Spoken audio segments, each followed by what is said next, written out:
The battle for the mind of North America will be fought in the video arena. The television screen is the retina of the mind's eye. Therefore, the television screen is part of the physical structure of the brain.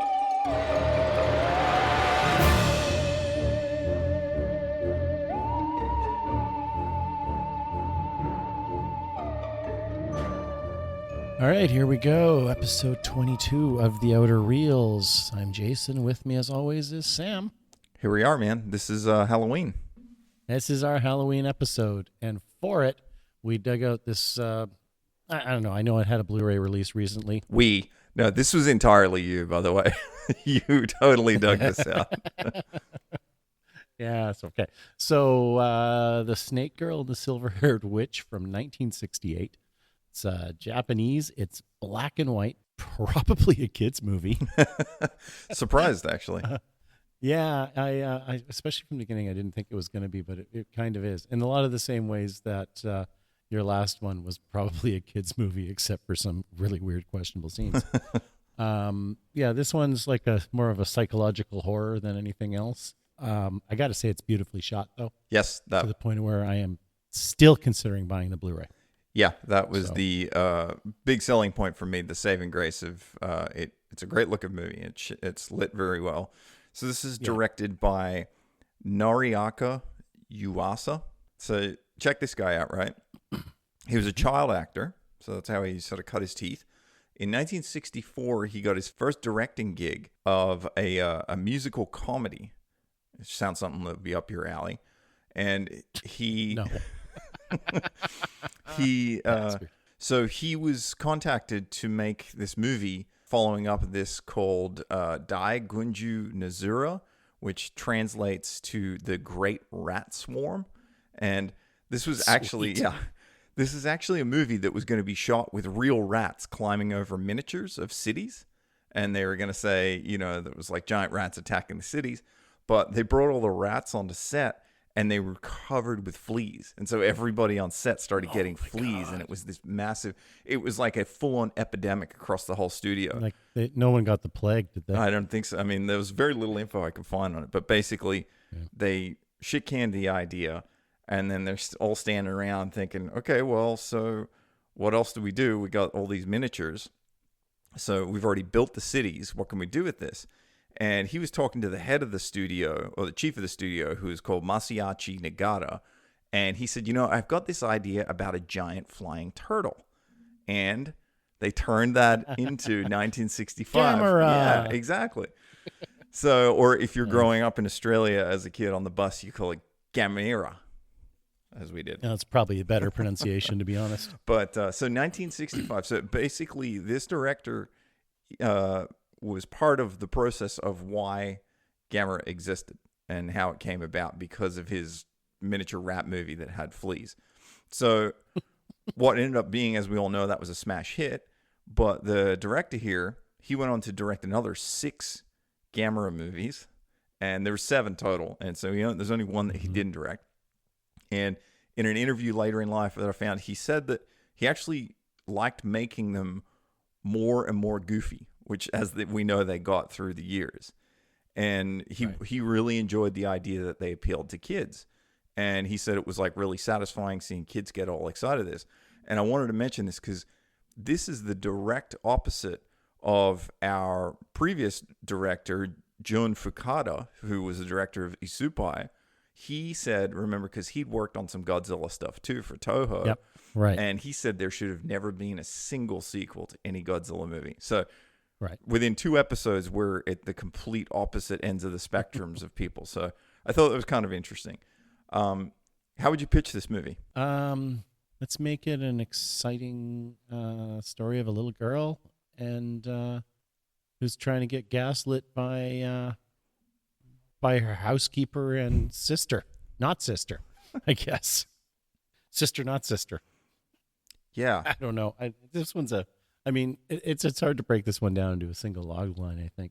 Yeah, I don't know. What would you say? I don't know. I would just, I have to try and think about how I would say it in 1968 too, because I couldn't say, oh, it's like a 60s Japanese horror movie, Yeah. I think I would say it's about a mix-up between an orphaned child and a biological daughter who have to face each other in the home, but the father does weird stuff that's never explained about snakes, and Yes. there's a mutant creature living in the ceiling spying on the new kid. It actually doesn't make much more sense than that, and I did a terrible job of pitching that. No, because it's funny.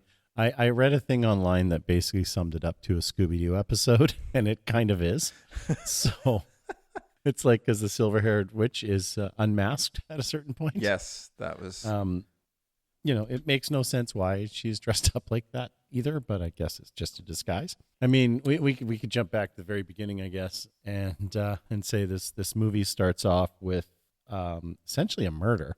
Yeah. But you don't know what's going on. There's a housekeeper. She goes into the basement, and then something with really thick, weird arms throws a snake at the housekeeper, and it's just essentially like a long garden snake. It's not like it's huge or anything. It wraps itself around her neck, and within about 4 seconds, she's dead. So, like, I don't know if it asphyxiates her or if it's supposed to have bitten her. Not that the head ever gets anywhere near her body ever, but somehow it kills this housekeeper. There's a lot of blanks that I had to fill in this movie, and as I went, and then a couple of times I was like, oh, that's why this is happening. But it was more often than not that I didn't get the answer to the blanks, so I just had to assume. But which is funny because there's lots of voiceover in this giving you exposition that for things that you already know. Yeah, well, on the point of the voiceover, it took me a long time to discover what that actually was, because there's times where we hear our main character, Sayuri, she most of the time is talking, but it's in her mind. But the way she's talking is she's talking in her mind in a third person in a narration way. So I wasn't sure if this was like a narration of her telling the story, or I think it's meant to be inside her brain. She's like just talking to herself, but it wasn't clear. Yeah, I think sometimes it's third person, sometimes it's first, which adds to the confusion. Mm-hmm. And then there's a couple of times where it was like someone else, right? Like, yeah, I think the mother or the maid or something. It's like a thing across the board, but yeah, not entirely clear. But I will say, after that little snake murder scene, the opening title sequence is great with really good music. It has a theremin. It sounds good. It got me in the mood. I was like, this is going to be fun, but it wasn't. It's not a terrible movie. It's not by any sense. It's just I thought it was aimed towards an older audience, and it obviously was. Yes, and I felt like the first two acts, it was gearing up to be this serious horror movie, and the third act, and we can talk about that later too, because I'm really not clear on where the act breaks are here in this movie at all. But the third, it's not overly traditional. Let's say that. Yes, exactly. It feels more like there's two acts in there somewhere, and they're just longer. But I was trying to figure out where it was going to go, and the third act surprised me in the sense that the movie tried to get really wholesome. Yes, and very, very wholesome right at the end. Kind of like it's almost like that guy who's talking at the very end of the movie, and we'll get to it later. It totally reminded me of the end of Asupai or SB. Oh. With the guy saying that he might, maybe she was like, when you're saying that he was like possessed or whatever, all of a sudden, it was like quite the twist at the end of Asupai. This was just like giving me something kind of like that, but way more wholesome and way more with feeling. Yeah, like it introduces this whole new dynamic that was never mentioned at the beginning of the whole way through the movie. Exactly. Yeah. Yeah. Yeah. So and then there's even more at the graveyard. So yeah. Yeah, they really double down on that. Oh, I would suspect that's almost, I mean, we can talk about it when we get there, but I have feelings that might have even been a reshoot or something, or a pickup because it was very odd, but we'll never know. Yeah. Basically telling girls to not care about their looks. Right. Yeah, that is really the theme of the whole movie, which you wouldn't expect from the trailer, from the poster. The poster is awesome. There's a lot of cool stuff about it. But yeah, it sort of gets going straight away, and there's this kid, Sayuri, who I'm going to mess up her name, I swear.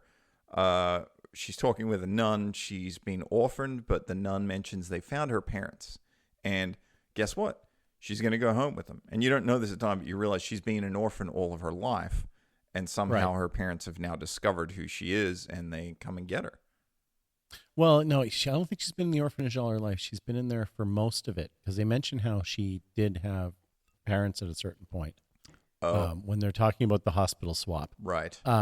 They mention that, she went home with them, and then her mom died or whatever. I see. That's how she ended up in the orphanage. So she'd been there, I think, my guess is probably pushing 10 years. Gotcha. So, but yeah, so she's like basically going home. They tell her like right then and there in the afternoon, her dad is already in the room with her when they're saying all this. Like they just basically dump this all on her all at once, right? Right. In this massive amount of exposition. She has no things that she takes from the orphanage. She doesn't pack anything or do anything. She basically walks out the door, except for the guy who works there, who used to be an orphan himself, hands her a doll. Right. And that's it. And then she gets in the car with this strange man who's supposedly her father. And off they she go to refers home. to the guy who gave her the doll as her brother. So when we talk about him Yes. throughout the movie, we just refer to him as her brother. Yeah, he's not, but she refers to everybody at the orphanage as her brother Family. and her sister. Exactly. Yeah. Yeah, they arrive at her house, and we meet Miss Sheej. I think that's how you pronounce it. And she is some form of housekeeper, but there's an ambulance there, and they're hauling off, and the housekeeper... They're basically taking away the new housekeeper. I assume that woman is like the sort of boss of all the house staff or something. Because they mentioned this woman who died was the maid, quote unquote. So there's the housekeeper who manages the maids, and one maid apparently died from a heart attack. Exactly, not a snake bite or strangulation from a snake. Right. Who? I guess this snake just scared her so much she had a heart attack and died. And to be clear, that obviously it's that the opening sequence is the woman who died, and this is her now in the ambulance. Yeah, so they're literally driving up as the Hearst is driving away. Yep. And the cops are packing up and stuff too. And the dad's like, "What happened?" It's like, "Oh, well, no, she just collapsed. She died. They say she had a heart attack." And it's like, okay. So this girl has gone from, being an orphan to being told she has a family to going to the family. And then as she gets there, there's a dead body being taken away from the house. And all of this has happened within, 40 minutes of her lifetime. Right. And this is about 3 minutes of screen time. Exactly. It's absolutely wild. It's probably closer to 5 or 10, given that there's a title sequence in there. Sure. But yeah, still. So yeah. But just before they go inside, the dad then warns her that the mom had been in an accident and lost a lot of her memory. So she had to be careful around her as well. And I'm just like, how much are they going to dump on this kid? Yeah, they like all at once. Well, right there and then they introduce her to her mother, and her mother's like, "Oh, Tamami, you look so good." And they're like, "Wait, no, this isn't Tamami, lady. This is Sayuri." And then the mom's like, "Oh, I've got them mixed up." And then they say that Sayuri has been an orphan all her life, and she's going to come and live with you guys now. And the mom is, ecstatic, I guess. But things move really quickly here. Like, I don't understand. They just take her to her room and they say, "Here's your room." And she's happy. She's like, "I'm glad to not be at the orphanage." So she's not questioning anything. Yeah. Oh, and her room's great. There's like toys and a nice bed, and it's just like it's beautiful. And she's probably been living in a dorm for listening to 5-year-olds cry and stuff at night. So it's great for her. But then she goes downstairs, and like just as she gets downstairs, the dad receives a telegram, and he has to go to Africa to like something to do because he works with snakes. Yeah, and they found a rare snake. And so he has to get there, and I guess he's going to be gone for about 2 weeks. And the daughter and Suri says, you should go if you need to. And the mom's like, "You should go if you need to." And he's like, "Okay, I'll get on a flight this afternoon." He does mention that this is a way for him to close his research. This is a snake he's been looking for forever, and this is a big deal for him and his family because he can finally finish his research, whatever he's doing. This is the one they need, and so he's going to jump on a plane. Right. And and then boom, dad's gone. Yeah, and we go straight back to Sayuri's bedroom. Now it's her first night in bed in the new home, and there's a peephole above her bed, and That nobody else seems to have noticed is there. and it has big splinters sticking out of it, like it's just been drilled Yes. too. It's pretty obvious. And we see the classic blinking eye looking through the hole. Yep. And then after Sayuri goes to bed, a snake comes through the hole and falls on her. Yes, because Yeah. she wakes up screaming, and then she goes Mhm. and gets She gets the the housekeeper. housekeeper, who comes back to the bed and looks, and there's nothing there, right? Right. Yeah, there's no snake anywhere to be found. The music through all this is great, by the way. I really like the Yep. music, and again, it's lit well. These shots look really good. No, it's technically this movie is beautiful. So after the maid sort of the housekeeper disapproves that there's nothing there, there's weird cuts in here because a lot of these things, they don't make sense spatially or time wise. You think she goes back to bed, but then she instantly gets up and looks down the hallway again because she's worried about, she's looking for something. There's like sounds or something's got her disturbed. Yeah, she hears something in the hallway or something, right? Yeah, and she looks out the hallway and she sees the mother carrying Right. food, and she's down the end of the hallway. And Yeah. she says to herself inside her internal monologue, it's a bit too late to be making an offering at the family altar. And why is she offering just scraps from the dinner? And there's this little family altar down in the corner of the house where the mother's kneeling and putting all this food out. And I just wasn't sure if it's narration over the top or it's what she's thinking. I think the whole thing's meant to be what she's thinking, but again, No, I think that's the case. But eventually she follows the mom, and the mom goes up to the attic. Yeah, so she goes up and puts the food there, and then boom, the food's gone. Like when she goes back to she hides for a brief second while the mom walks by, and then she looks back again, and all the food's gone. And she's like, our ancestors couldn't have eaten it that fast, or like she was shocked that they'd even eat it at all because, I guess she's very used to this food being left out that is not eaten by their ancestors.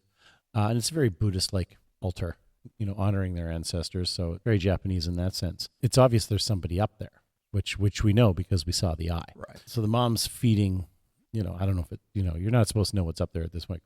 Quasimodo for all we know. After the mom leaves, she does a double take on the food, and now it's already gone off the altar plate. And that weirds her out. So she makes her way back downstairs. She goes back to bed, and then she starts thinking about, isn't this where she takes the doll? And is this where no, it's not. I'm sorry, I'm jumping ahead. Sorry. Yeah, so she sleeps. It's the next morning, and yeah, but she has these flashbacks of her time at the orphanage, and I just have this note like she's the only kid in a movie that has happy memories of an orphanage. Yeah. She's almost like nostalgic for it. yeah, she's a little too happy-go-lucky about everything in this movie. Because I have some problems with later how she interacts with people, and I'm just like, it's very strange. But the morning comes, and she just says in her head, next morning I decided to explore the house.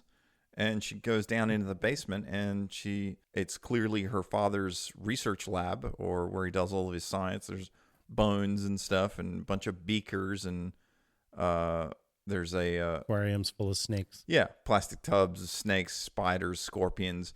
It seems to be anything that's venomous. The dad's got in some. He's doing some kind of test on something. Right. And the housekeeper finds her in here, and she says, you can't come in here without permission. And at the same time, she turns around, and the mother opens up like a sliding door and says that, hey, this is a sacred room for spirits, to come and say hello, and you must never enter this room without anybody's permission. And don't tell Dad ever, but I'll bring you in here. And she shows her like a shrine, and she says, hey, bow and say hello to the Buddha. And Sayuri sees these eyes. It's like this picture-in-picture, like optical print of the girl's eyes, like appear in the Buddha in the statue, and then they disappear. It's like a jump scare, I guess, but it's it's pretty weak. It is, and it doesn't make sense in the grand scheme of the narrative why that would be there, other than maybe an overactive imagination. I don't know. This movie doesn't make too much sense to me because I remember from this moment on, she now is on her way to school, and she runs into her brother from the orphanage. He's on his motorcycle. They talk about the doll. Then there's a bunch of bushes are rustling near her, and then goes back to bed again because another snake falls on her. Yeah, I guess it's like later now. Yeah. Yeah, it's a weird time jump, and she's there, and then a snake falls through the hole, and she runs out and she finds the housekeeper, tells the housekeeper again, there's a snake in the bed. Housekeeper says she couldn't be. They go to the room, and then again, there's nothing there. She turns over the pillows, and this is actually a pretty good shot. Is she goes back to sleep, and then this figure just rises up next to her bed. It's like the classic Japanese horror girl monster. You know, it's got the long hair, Right. and you don't see the face or anything. And she stands up by the bed, and again, this movie's lit well. And she walks to the door, and she turns around and looks back at Sayura, and she has like a mouth of a snake. Yes.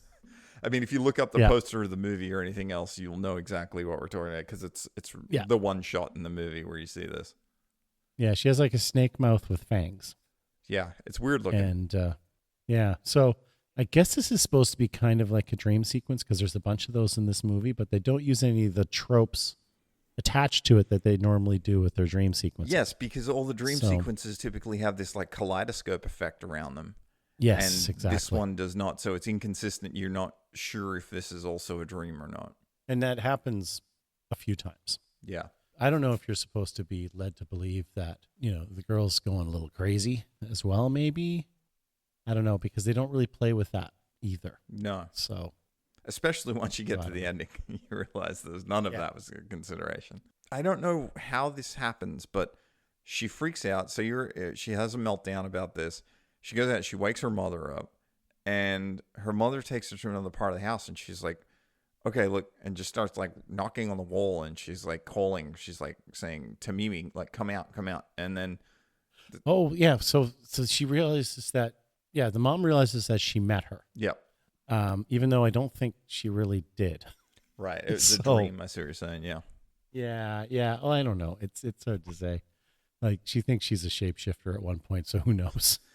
But yeah, the mom goes and calls her out, and her sister comes out. And honestly, her sister's just a bitch. Yeah, Like she's not a kind person at all. no, not at all. And the mom just says, you know, hey, this is your older sister. And she says she can't go to school, and she lives in the attic by herself. That's it. And So she's lonely. yeah, and Sayura is just so, maybe it's this meant to be this innocence or something, but she's like, why Right. can't she live with us? And the mother gets excited then too. She's like, oh, we would love that, but only while Yeah, dad and- is and- away. Yeah, which they don't elaborate on, No, and you don't tell you anymore at any point either. no, you never as find to out. why they're hiding her from the dad. I have to well, you do kind of, because there's the nun. They go back to the orphanage, and the nun seems to know a hell of a lot about what's going on with his family. Yeah, she's like clued like in enough. way more than she should. Sayuri's like, well, she can stay with me, and she can share my room, and you know, Sayuri's never anything but nice. Mm-hmm. Tamami, on the other hand, is never anything but a complete utter bitch to Sayuri. Oh yeah, she's a horrible human Um, being. Well, case in point, But Sayura notices a little scratch on the side of Tamami's face and says like, yeah, you know, you have a crack. yeah, and then she like has a complete meltdown on her. But Yeah. I mean, she has like a short fuse, I guess. And this might be the same point where when Sayuri realizes that Tamami's got like scales on her back. This is a little bit. She sees, Yeah, they go to the Yeah. bedroom together because Sayuri's just like, yeah, come stay in my room. This will be fun. And she's like, I've got a sister. It's as weird as this sounds, pacing wise. You know, we're only 20 minutes into this. Mhm. It really happens that fast. And this kid Yeah. is like, okay, and they shake hands in the bedroom, and there's this thing, and then in Tamami, in her internal voice, yes, Sayura says, wow, she has such cold hands. And in Tamami's mind, her voice says, such soft hands. They must be delicious. exactly. I was like, she wants to eat her hands? Well, they're trying to play up the whole idea that she is the snake woman and that she is, really a snake, not a human. And you find out later on, Tamami kind of believes that that's what she is, but that's because Tamami is crazy, and not anything supernatural. Even though they kind of allude to it. This is like we were kind of. I guess I can't remember. Did I mention it earlier in this podcast, or did I mention it before we started talking?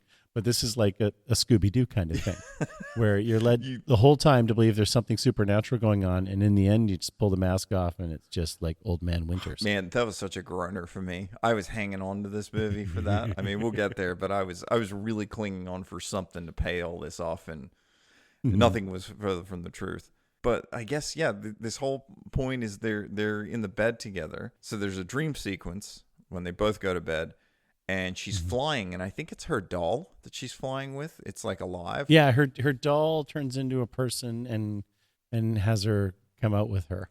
Yeah. And they go off like on a little, almost like an Alice in Wonderland kind of adventure. Runs into Tamami, and it's like cut short because she's like a snake and has fangs, and she's chasing them or something. Yeah, and she kills the doll girl. Right. And chases Siri. When Siri wakes up, her doll is broken in the bed. Yes. When she realizes Tamami's done that, and then that's when she finds the scales. The dream sequences are all kind of cool, well shot, especially for 1968. They have some cool effects to them and stuff. Yeah, they just have like 50% opaque swirls and stuff, like optical prints spinning around and stuff. But it's clear it's a dream. But like I said, there's other moments where you don't know if it's a dream or not. But it doesn't have this effect, so it's not really sure. She takes it to school, and apparently they have she has like a biology club after school.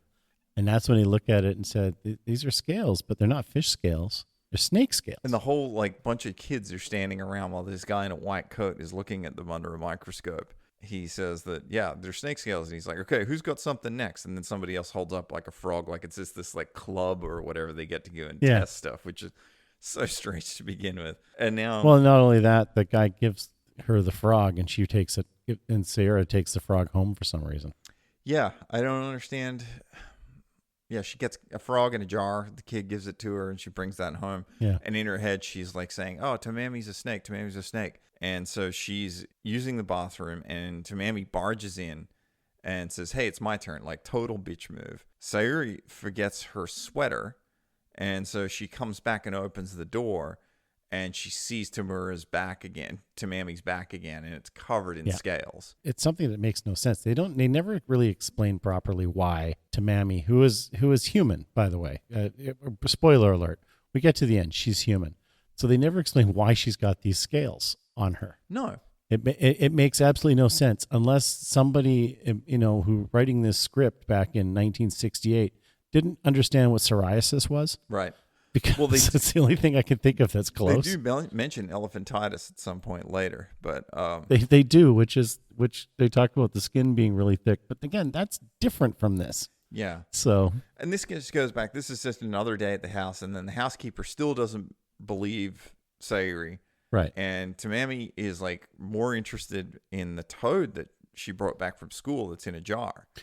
Yeah, we should flash back though, because when Sayuri wakes up after that first night where Tamami is sleeping in her room, she wakes up and Tamami is like looking at Sayuri's textbook, and there's pictures of frogs in there, and she's almost acting like she's ravenous hungry. Yeah.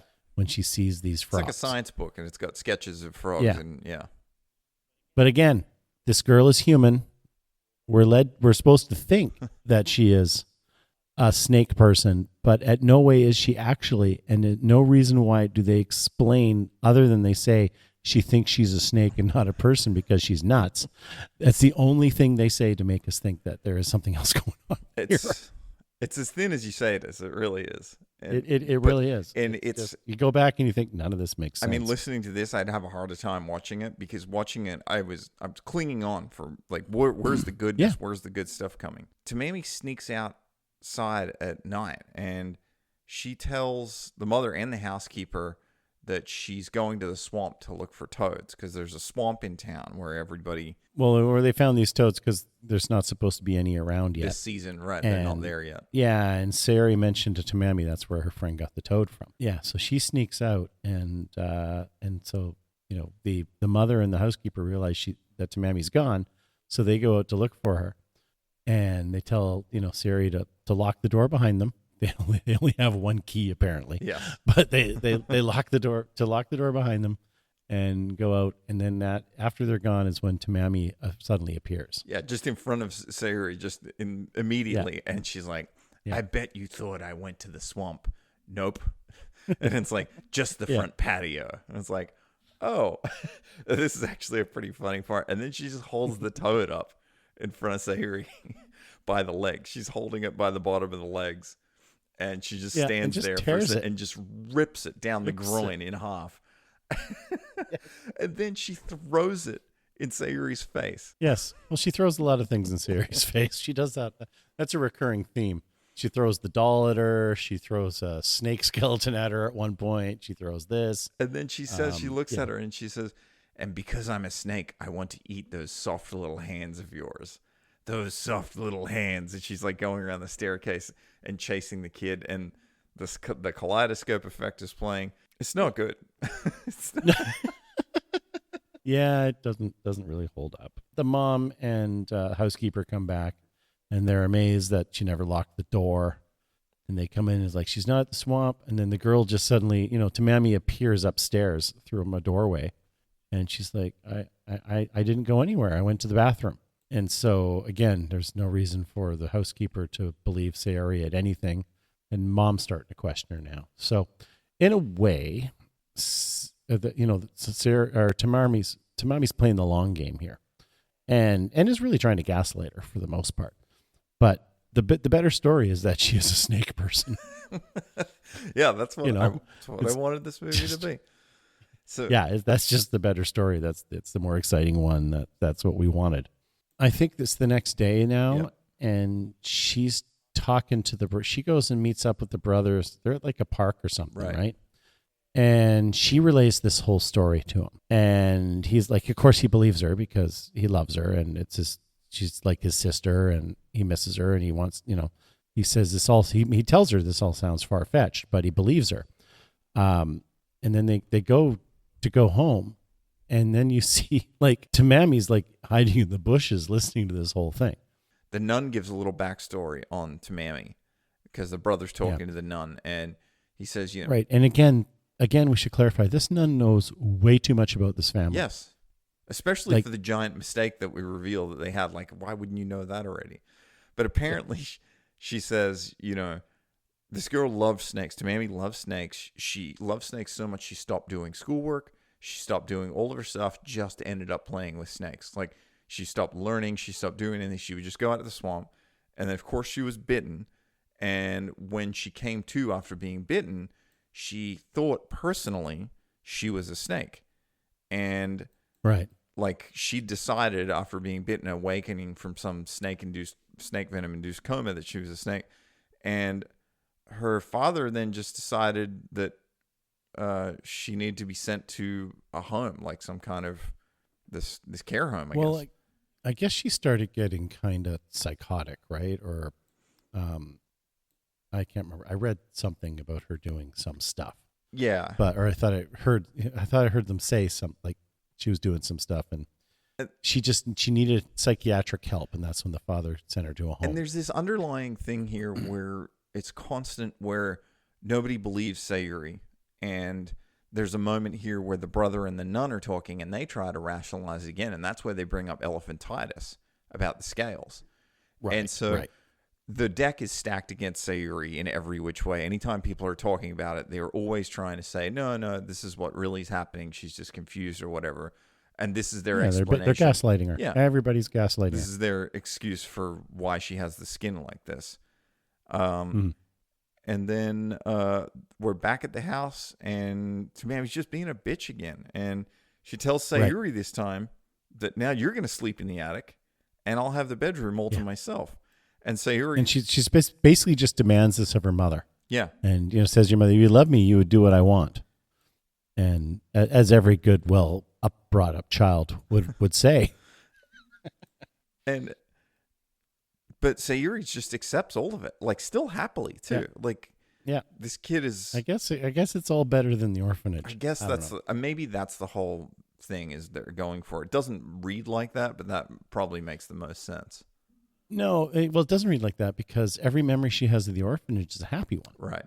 So, and the nuns obviously, like polar opposite of the nuns from the Blues Brothers, and this is a kind and loving woman. Penguin. So, the penguin. Yeah, like But I think the thing is that the mother is kind of sad, but she even tells Sayuri like, "Hey, like I'm sorry, I can't control Tamami." Like, yeah, I was just thinking like these people are pussies. Just like how like they're just folding over at all corners, and now this it was abusive- the '60s. They should have been smacking her around. I know she probably wouldn't have even been a They were snake if she got beat.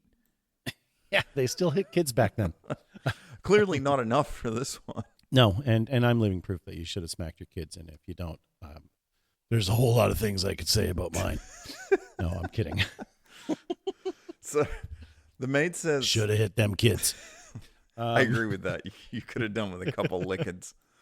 So the maid says she can't tell any lies up in the attic. So the maid is like all pro trying to get Sayuri up in the attic. And she's like, you'll be better up here. You can't interact with people. You can't lie to people. So again, this is where more and more people don't believe her. And now she's saying, well, if we lock her in the attic, like this is a good way to control your lies and everything. Again, I couldn't really understand if Sayuri's saying this to in her brain or to herself or the narration. I just don't get the character or the tone switches that happen so fast on how everybody mobilizes to stick her in the attic, and she's super happy about it. But again, I think it just comes down to she's not in the orphanage, so she's happy. Of course, they go up to the attic, and everything's covered in cobwebs. Nothing's been cleaned, like, ever. And I'm thinking, there's a kid living up here. You think you would get out the duster, and just kind of clean things up a little bit. Yeah, But it's definitely staged to be like a dynamic from the nice bedroom she has, but it doesn't look lived in at all, in either way. No, there's all these kabuki style masks up there and stuff like on the wall. There's Sergeant Kabuki cross Man, swords. Yeah. There's cross swords on the wall for some reason. It's a strange setup for an attic. That's that's being used, especially one that's being used as a bedroom and not for storage. And then the first thing that Sayuri does when she's up here, she starts peeking through the holes. So this is like role reversal now. And the amazing thing is Tamami seems to have completely forgotten that hole is there. Yeah, because she's just asleep in the bed hanging out. She's happy. She puts on Sayori's clothes, and then she starts tearing them out of the closet. And she gets upset about it. Yeah, she puts some of her clothes on, looks at herself in the mirror, gets upset, then starts throwing them all over, and then she peels her skin off, and it comes off like a snake shedding skin. It's like a thin sheet of latex over it, and it peels off as if she's shedding a skin. Oh, and then at this moment, Sayuri actually goes to sleep in the attic, and so that she has her first night's sleep there, and we get another dream. Right. And it's a wild one. Because she's, this is like Tamami comes at her as a snake, full on snake girl. And this is where they're using like a puppet or something as well. It's kind of funny. This was cool. This was a cool sequence. Yeah. She is in this, empty, dark area as they all are. And there is this weird vampiric snake looking puppet with fangs. And I guess it's meant to be her doll. That's just looks way more evil, maybe. Oh, maybe. I didn't catch that. I thought it was Tamami. Oh, but the puppet thing, I don't know. It's just kind of the way. So this thing starts like throwing things at her and throwing snakes at her, basically. And then there's all these snakes sort of like pin her against a wall or corner. When she throws the snake, swords get thrown. Yeah, when she throws the snake, it travels through the air. It becomes rigid. It's kind of like the James Earl Jones snake from Conan the Barbarian, but not nearly as cool. And it becomes rigid in the air, and then it morphs into a sword. And then the sword, and so she's, by the time it's hitting her, now there's just all these swords that are sticking in the wall next to her. She has kind of a comeback moment here, right? Because she picks up one of the swords. Well, these swords are pinned to each side of her, and she pulls one out, and she uses it, and the snake starts to attack her. Like this big snake attacks her, and she uses it to pin the tail to the floor.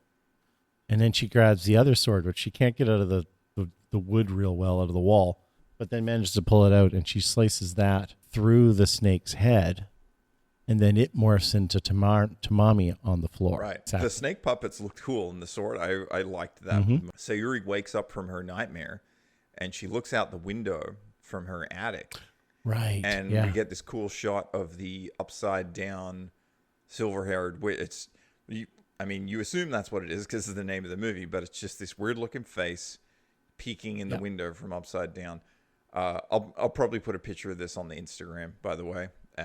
We are at the Outer Reels. Get your promo in, Sam. Yeah, well, it's just like, but it is the first time you see the witch. It is, and it's a cool scene because she's frightening, to be honest. It's a nice little semi-jump scare there. The mom comes into the attic. She says she has to leave. She has to go into town. And she's like, by the way, I took the lock off the door, and there's breakfast in the kitchen. So, like it's, and Sayuri acts like this is a favor. You know, she's like, wait a minute, I'm not locked in there and you've made me breakfast? Like, she shouldn't be this happy again. It's a weird tone. No, this is like bare bones parenting stuff here. You shouldn't lock your child in the room and overnight, especially when there's no toilet or anything or any other means of escape should there be a fire.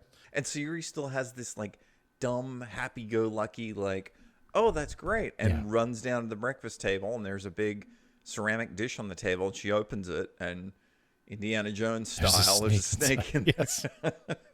Doesn't her dad notice at some point that someone's always messing with his snakes? Yeah.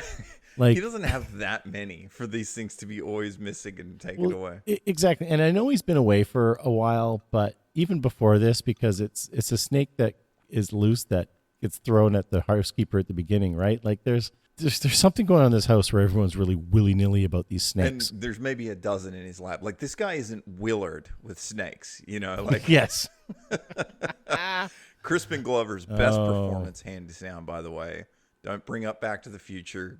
Willard, start to finish, is the perfect movie for him. After she finds the snake in her breakfast dish, Tamami just grabs her Sayuri from the kitchen, forces her down into her dad's laboratory. And again, this movie is shot really well because the lab looks great. It's lit well. I really like it. Mm-hmm. But it's pretty cool. Tamami throws. This movie gets pretty wild here for a second. She just takes a snake out of a terrarium and throws it into a vat of acid. Yeah, but not like like a fish tank. So like you don't. No human being needs this much acid. Like, well, as we find out later on, they basically have sulfuric acid on tap, literally, because she pours a glass of it later in the movie. But the thing's like sidling along. It doesn't try to escape or anything. It just kind of goes in there and starts bubbling, and then eventually she takes out the skeleton and throws it at Sayuri's face. Yeah, because she says to her, she pulls the bones out of the acid and she's looking at Sayuri and she says, I could actually just throw you in here. And we wouldn't even need a snake to bite you. Exactly. Yeah. She said, sooner the only thing would be left of you is your bones. And if you stayed in even longer, there wouldn't even be that left. As we've mentioned a few times, Tamami is a bitch. Yeah. And Sayuri's dealing with it still. She's putting up with it. Mm-hmm. And I think Tamami says, Sayuri, like, just run away. Your other option is just to run away. Like, leave the house. And she opens the door for her. Yeah. She says, Sayuri, again, says, I can't because I promised my father I'd be good and stay. Yeah. Like, yes. Get submerged in a tank of acid or just like walk down the street and play Double Dragon for 2 days at the fish and chip shop. She could go back to her orphanage for a couple of days. Happily. Wait for the dad to get home. There's nothing that seems high stakes because everything seems to have a resolution right there on screen. There's always a simple way out. So the sense of threat is almost zero here. She decides to stay, and now she's just allowed to sleep again. So Tamami doesn't put her in the acid, doesn't do anything, and now she has. Well, she has a voiceover moment that says, "I decided at that point I wouldn't tell anybody else about what's going on." But she said, I waited for something to happen. And the first thing that happened would be that night. So like when she's in bed again that night, because I think correct me if I'm wrong, but I think we jumped to nighttime again. Yes. After that. And she's in bed. And now the attic she wakes up in the middle of the night and her bed is covered in giant spiders There's a whole they're just everywhere in the room. Right. Like spiders are everywhere, and they're all like fake Big spiders, rubber but, spiders. big rubber spiders. She's kicking them off her bed and flicking them or whatever, but she gets over it pretty She quick. picks up the bedspread and flicks it. They're coming down from the ceiling. Some of them are coming down from the ceiling at an angle towards her. Because the silver-haired witch appears too at this moment, Yeah. but her arms fall off, and then her arms start floating, and then her arms fly towards Sayuri and start strangling her. But the back of the arms look like they've got bone core in them, and they've been actually severed. I don't know what the hell is going on here. No, it makes no sense. Especially when the mask is pulled in the late Scooby-Doo moment. All the weird stuff happens. She wakes up from her dream. She's like, "That's it. I got to get out of here." So then she ties. I didn't realize that was a dream. It's one of those dreams that doesn't have all the sort of various tropes, the kaleidoscope and stuff. It's not there. I mean, for what it's worth, I just said, "Sigh." I guess it was a dream again. This is such a weak gag. So that was my note. So I assumed that somehow I decided that was also a dream. And I think it's just because there's nothing in the room at that point, and that's when she starts to repel. But yeah, you can go ahead when she ties the rope. But it makes no sense other than the fact that she thinks she's still locked in that room because she's not supposed to be locked in the room anymore. She ties the rope and she goes out the window. Yes. And then the silver-haired witch appears in the windowsill and cuts the rope. And she falls. Yes. And she's just above the train tracks now. Mm-hmm. She doesn't fall that far. She gets most of the way. And then she gets up and she just hails a cab. Yeah, she runs out and gets a cab and says, "I'm being chased by a crazy woman. Take me to the orphanage." And in what I thought was a really cool scene, you see so she gets in the passenger's side in the front. Yep. And you see the rear driver's side door open. Because, again, we're in Japan, so they're right-hand drive. Sure. But the rear driver's side door opens and closes on its own. Oh, I didn't catch that. Yeah, That's so the witch super actually cool. got in the cab. It was actually pretty clever. You don't see her. That explains so much, because the next point when we get to the orphanage, I was like, how's the witch just here now? Yeah, I didn't realize she took a cab as well. She's invisible. She hitched took a ride in the cab. I don't think she was invisible. I think the idea was she was hunkered down and then snuck in. Oh. But I think you're supposed to think she's invisible at this point. Fast. Okay. That gives this movie a couple more points for me. I think that's actually clever. She goes to her brother. We get the massive expedition jump from her nun. Again, knows way too much about this family for no reason whatsoever. It would have made more sense if it turns out the nun was her aunt or something. Like, she just basically informs them that there were babies switched at the hospital. Tamami was supposed to have the parents that Sayuri had as a young girl, but instead she went to Sayuri's family, and Sayuri went with Tamami's family, and then Tamami's family was killed. And that's how she ended up in the orphanage. And Sayuri's father was skeptical, and he did, because he's a scientist, he did a blood test years later, and he found out. Yeah, and then he went on this. Yeah, so he found out there was no way that Tamami was his actual daughter. Right. Find out that the nun did the blood test on Sayuri, and that proved beyond a doubt that Sayuri was her dad and her mom were. Never mind the fact that Tamami was raised from birth by these other two parents. It's the fact that she is not their actual child apparently means that they don't want her. Yeah. Like, they've spent the time. They're already incredible. They're just like, I'm done. It's like, yeah. Oh my. Well, God. Like, it's insane. Maybe they would want her if she was normal, but if she's doing all this weird stuff, maybe they've still decided. I get. Although the dad already didn't know that she wasn't there. He thought she's in a home somewhere, and the mom's hidden her in the house. So the dad's mostly oblivious. But anyway. none of it makes sense. So, it's not like she's just a snake because she's a mutant. Something else happened, and she's like, there's no economy of character here. Is the only way I could put it. Yeah, and it really comes down to, because we're getting closer to the end, that Tamami is the way she is because she has these snake scales. There's a bit on her face and there's a bunch on her back. And that makes her ugly, and that she would always be shunned by society because of it. And that is why she's the way she is because she cares more about being pretty than she does about being a good person. Yeah. At this point, the nun has given her spiel, and she mentions that, you know what? I can actually write a letter to your father. Yeah, because for whatever reason, he sent a letter from Africa to the nun that arrived the day before, which also makes no sense. Don't reach out to your family. Reach out to the nun down the street. And the nun just says, look, I'll send a telegram to your father and let him know everything's going on. You Well, stay. she asked, "Do you want me to let him know everything that's going on?" And it's like, she said, yes. yeah. You would hope so. And she says to Tamura, she says to Sayuri, like, stay for the night, be safe here, and everything will be fine, and I'll send a letter. And then they leave the office where the nun is, and then the silver hair witch just appears and just stabs the nun, just like Michael Myers Yeah. style. Just Exactly. and that's just how we get rid of the nun, I guess. I don't know. That one kind of threw me. The brother hears the screaming. He sees the dead nun. Sayuri comes in. She's like screaming. And then the brother says, wow, she was killed because he was going to contact your father. Well, he figures that out eventually, and he realizes that that she still had a pen in her hand, and then the letter was gone. And then a phone call So- that Sayuri's mother's in trouble. And Right. the brother says, it's probably a trap. He says this, it's probably a Yeah. trap, but I'm going to go anyways.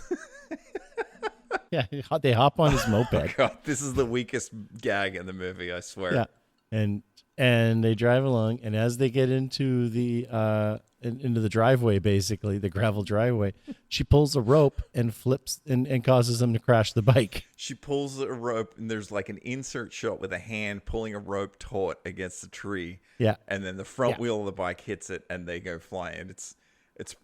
Yeah. It's the only way I could describe it as weak, but it's pretty weak. Yeah. And then you cut to both of them tied up in the dad's lab in the basement. And this is where Tamami has, like, she's talking out loud and she's saying, because Sayuri's still knocked unconscious, and but brother is still awake, or has awakened. And then Tamami's talking to herself, saying she won't feel good about herself until she disfigures Sayuri, basically makes her ugly.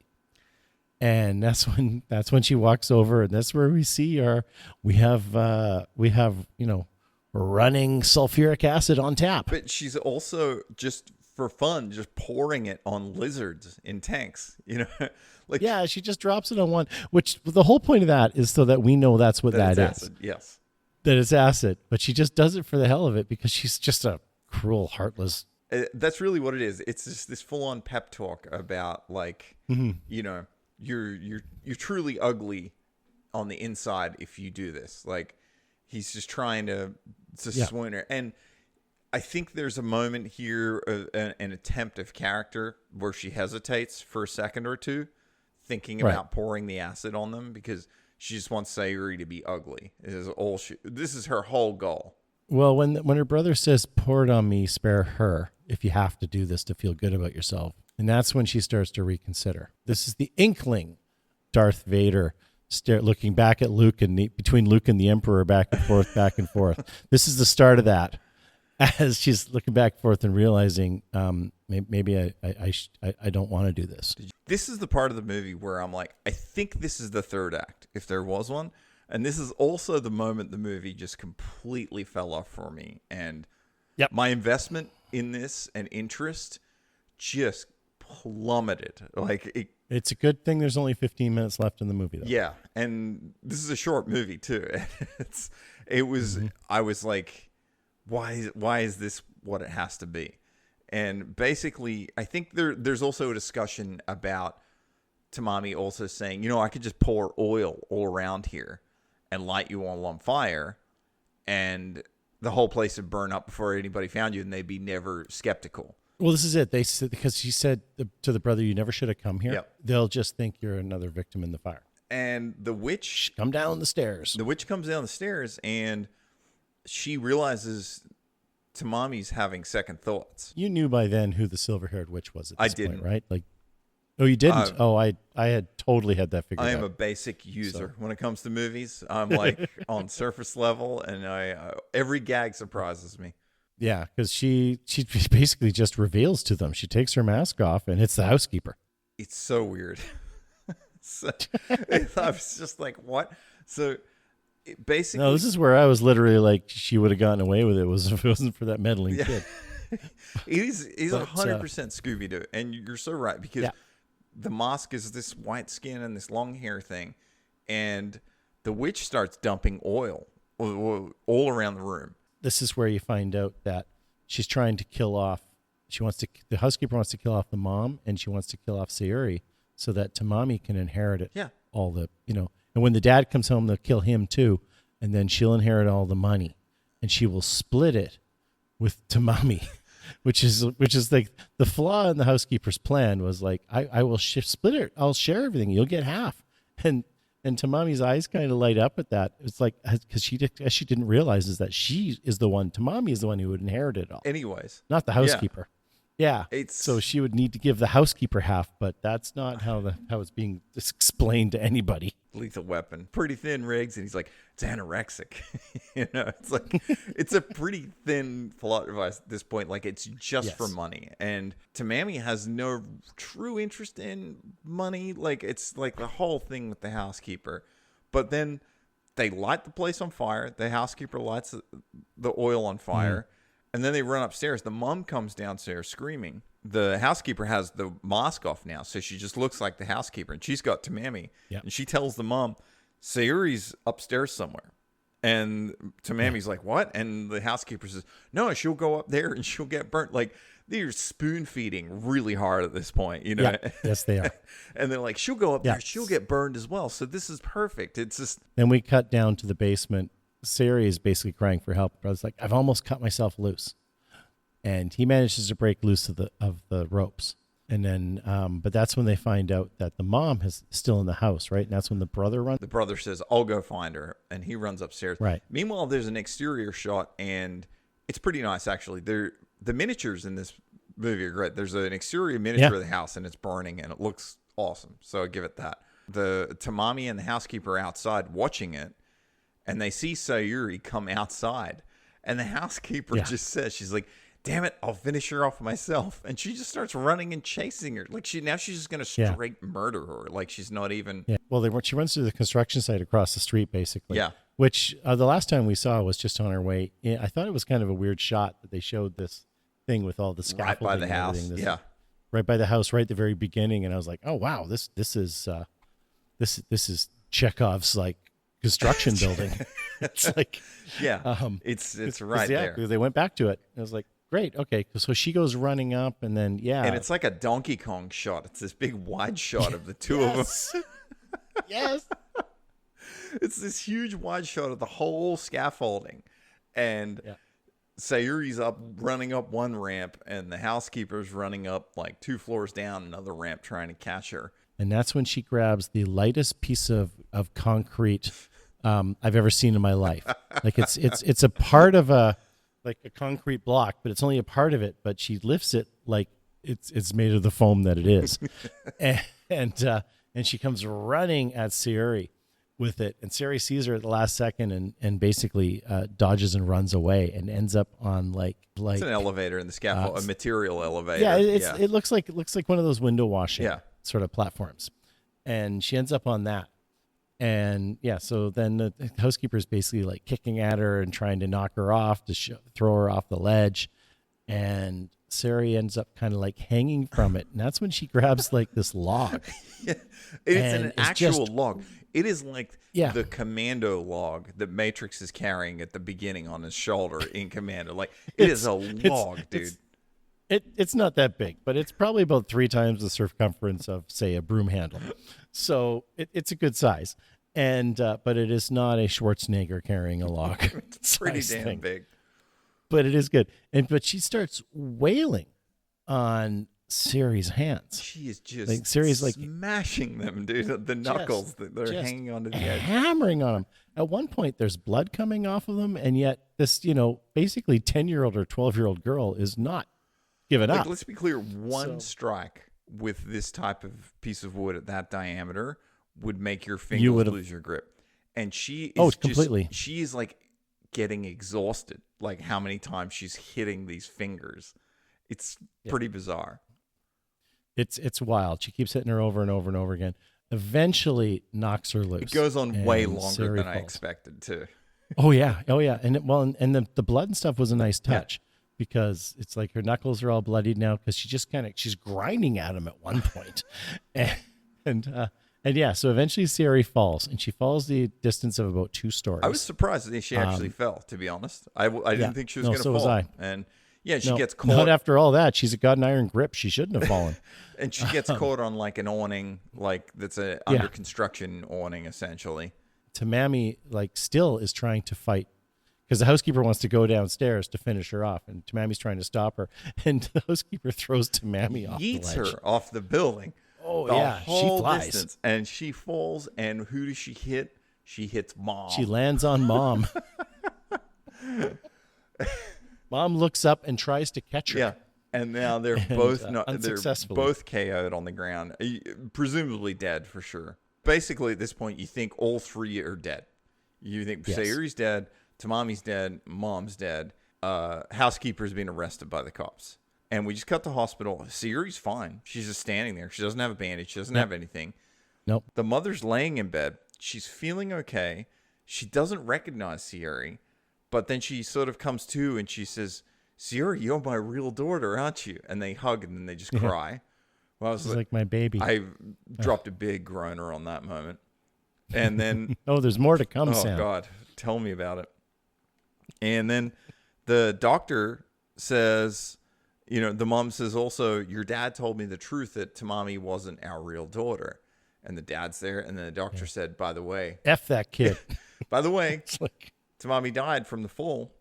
So we go to the graveyard and now they're all standing around Tamami's. well, they're at she's in a grave. Yeah. It's got quite the ornate headstone. Yeah, and then this is another internal narration by Sayuri, and she says, "Well, at least she's at peace now." She says in her mind, "The face of the living reveal their true nature. Real beauty is not on the outside; it is in the soul." This movie man. sucks. And then she said, "I made a promise. Instead of worrying about my looks, I'll be a pure-hearted person." At this point, I'm trying to tear like a phone book in half. Like, I'm just like, You know what? For our Instagram generation, Sam, this is a lesson that girls need to learn. because there's so many of those Boys too. that follow us on their page. We're so influential. Yeah. Well, we should be because these people need to know. This movie abandons the whole thing about her being by the snake at this moment. Yep. Oh yeah. And then Again, they've taken the mask off. It's Old Man Withers, who's the owner of the haunted carnival. just remember this. I made her a promise. Instead of worrying about my looks, I'll be a pure-hearted person. Credits roll. Yep. This is not a good movie, Jason. You gotta, Sam. This is a great movie. You learned a lesson. It's a nice moral tale. Looks aren't everything. It's what's inside that counts. You know what I learned? That an 82-minute TRT still can be too long. No, I have to give this credit because 3/4 of this movie feels like there's no fat on it. Yes. And it moves well. And again, beautifully shot, great music. After watching it, I have to assume it's a kids movie. Which floors me because so many I never saw. I glanced at a few reviews of this before I pulled it because there's not that much out there. But I looked at a handful of things on Letterboxd, and not one person said this is like preteen, teen age meant for kids. Nothing. Yeah. They all said like a good psychological horror, out of Japan. It started out great, and I was like, this looks mysterious. Mm-hmm. This looks cool. This could have some really gritty, like visceral horror. It almost, again, feels like the third act is a reshoot or something. And I don't believe it was, but it's just the tone switch. Yeah, it does feel like it chickened out. It really is what it comes down to. It's like they had something, and then in the end, they're like, no, we're going to ground this, and we're going to make this all. It's like the Wizard of Oz was all a dream, kind of thing. It's just none of this supernatural stuff happened. So here's one: would you remake it? Well, maybe if you want to really amp up the supernatural elements and stuff. Like, I think it's based on. I think I read somewhere it's based on a manga, and I think the manga actually does have all these supernatural elements. Like, I think they changed the ending. Maybe I don't know. I haven't looked into it. I kind of feel like the Western version of this is People Under the Stairs, because it starts out kind of gritty and scary, but then it turns into this like sort of wholesome-y kind of thing. Whether there's an influence or knowledge of it, I'm not sure. From the still frames I looked at, and then the trailer and all the stuff, I was really excited for this to be something completely Yeah. wacky and crazy. I think there was a review for Fangoria that came out for this. Well, before the review, I should say it's a modern review. And the reason the modern reviews exist is because Arrow Video is who made the Blu-ray of this. And that was 2021. The transfer looks great. It's a great looking movie. It looks very good. to the point where I'm still debating getting it just because it looks so good. I'm in that same boat. I would like to own it. Yeah. It's $15 on Arrow Video's website right now. So I'm just like, I love everything Arrow are doing. This is the very first release of this movie for home video outside of Japan in 50 years. Yeah. So it never made it. So we wouldn't have ever seen it, before that. Yeah, we should point out we ended up watching this on Fandom, wasn't it? Is that the service? Yet another service we had to subscribe to because of one of your picks. So this was the review from Andrew Crump from Fangoria, and as I'm a massive Fangoria fanboy, on paper it seemed like a Japanese genre cinema at its wackiest, but was more like a Scooby-Doo doom mystery and shockingly middle of the road. Shockingly middle of the road is a great descriptor. I couldn't come up with that because I just was perpetually surprised. Like, wait, is this really where it's going? This is like getting lamer.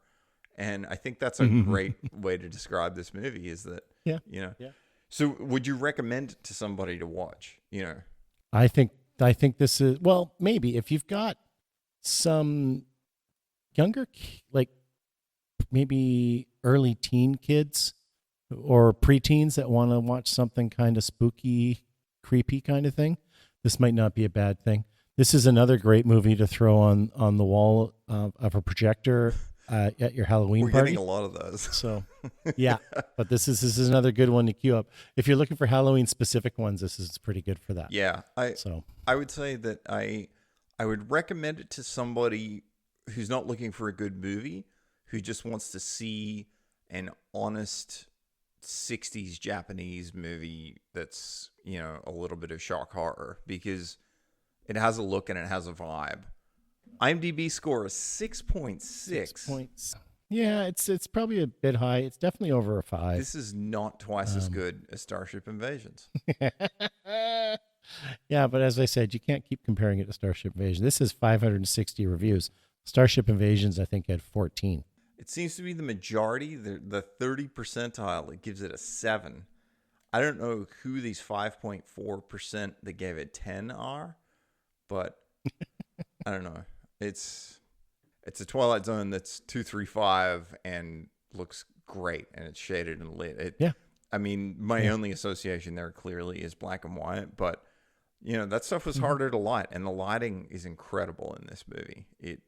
Anytime you see somebody's face, it pops. It's not lost in the, it's, I give it that. Yep. I like your Twilight Zone comparison, because I am a massive fan, especially of that original series. Yeah. Not the Halloween movie we wanted, but the Halloween movie we deserved. Yeah, well, happy Halloween, everyone. We watch these so you don't have to. Yeah. This is one you may still want to check out, because I enjoyed it more than Sam did, but there's some stuff where you go, huh? But I enjoyed it. Yeah. I can see myself watching it again at some point. So I'm glad it exists. I'm glad we saw it. Yep. All right, man. Well, as always, anything but casino. Should point out Sam's been drinking tonight, and that's why he can't get that right. Yeah, I'm a little off on my timing here. And it's also midnight here. So Sam's on the East Coast right now. It's 12:30 for you. Oof, so it's 9:30 for me, which is almost my bedtime. So so we'll wrap this up, and then we've got 3 more Japan, and we are off to Italy afterwards. Get your spaghetti out. Not offensive at all, Sam. No, it's not. All right, man. Thanks, man. Therefore, whatever appears on the television screen emerges as raw experience for those who watch it. Therefore, television is reality, and reality is less than television.